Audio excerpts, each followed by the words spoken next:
நாமல் ராஜபக்ச மற்றும் யோசித ராஜபக்ச ஆகியோரிடம் குற்றப்பத்திரிகை ஒப்படைக்கப்பட்டுள்ளதாகவும் ஹெகலிய ரம்புக்வெல்ல மற்றும் மேர்வின் சில்வா ஆகியோரிடம் மிக விரைவில் குற்றப்பத்திரிகை ஒப்படைக்கப்படும் என்றும் ஜனாதிபதி அனுரகுமார திசாநாயக்க தெரிவித்துள்ளார். நாட்டில் உள்ள பல விசாரணைகள் தொடர்பில் நீதவான் நீதிமன்றத்திற்கு ஏராளமான வழக்குகள் தொலைநகல் மூலம் அனுப்பப்பட்டுள்ளன. ஆனால் அது போதாது. அதன் பிறகு அந்த விடயங்கள் தொடர்பில் உயர் நீதிமன்றில் வழக்கு தாக்கல் செய்ய வேண்டும். அதுதான் கடைசி படி.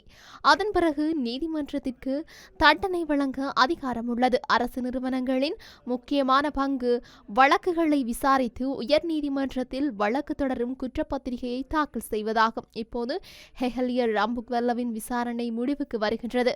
குற்றப்பத்திரிகை மிக விரைவில் ஒப்படைக்கப்படும். மேர்வின் சில்வாவின் விசாரணை முடிவுக்கு வருகின்றது. குற்றப்பத்திரிகை மிக விரைவில் ஒப்படைக்கப்பட இருக்கின்றது. இந்த நிலையில் கிரீஷ் பரிவர்த்தனை தொடர்பாக நாமலுக்கு குற்றப்பத்திரிகை வழங்கப்பட்டுள்ளது.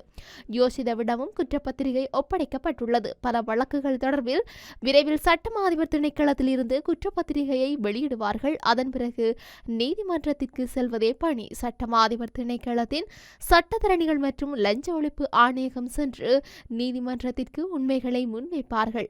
நீதிமன்றத்தால் ஒரு முடிவு எடுக்கப்படும் என்றும் கூறியுள்ளார்.